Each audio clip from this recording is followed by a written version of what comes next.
crowd. Excuse me. You need a charger? No problem. It's at like 16%. Alright. I don't think it's crazy to say that one of our nation's favorite means of entertainment is sports. We glorify our athletes. We put them at a higher standard. We treat them like heroes. We pay them huge amounts of salaries. Their salary, some leading politician salaries, when we can rival that to some of our top athletes.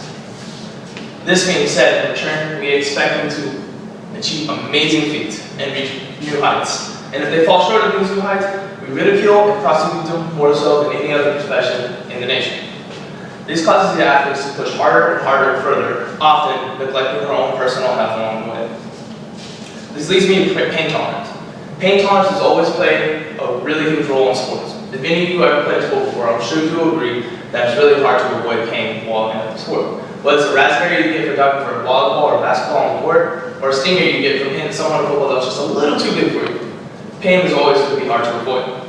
But yet, we become so numb to this idea of pain tolerance that we feel the athlete that can avoid the most pain, hide the most pain, and play through the most injuries is something to glorify. In which cases, it is sometimes, but it also has severe consequences.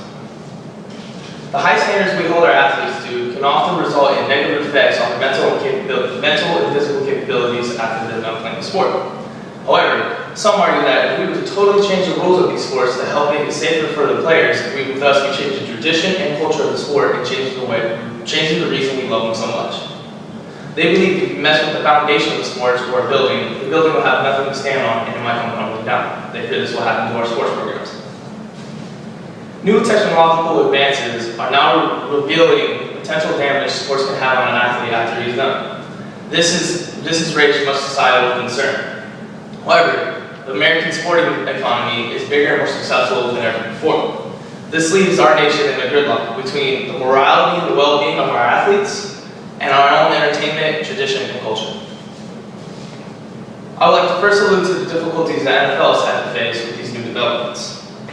The NFL, by far the largest, biggest, most successful sporting market in America, is now being prosecuted for its brute and physical nature.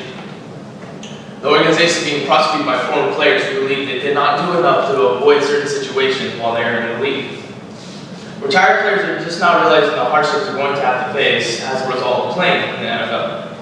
Former lineman Rob Oden was quoted saying, "I'm 39 going on 7. If we don't try to fix this now, it's only going to get worse for future generations." NFL Commissioner Roger Goodell, however, argues that these former players should not be allowed to sue the NFL due to the Player Safety Code of Conduct. In other words, each player is presented a Player Safety Code of Conduct prior to playing in the NFL. If they disagree with anything in the conduct or felt like it didn't protect them enough, they should have A, never played in the NFL, or B, brought it up to the commissioner prior to signing the contract. But since they've already signed the contract, thus agreeing to the Player Safety Code of Conduct, they felt it was adequate, and now their argument's invalid because they've already played in the NFL.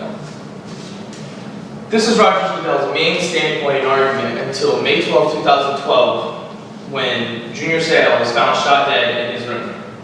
Junior Seau, a former NFL linebacking star, was suspected of committing suicide due to a deep depression caused by multiple blunt force head trauma.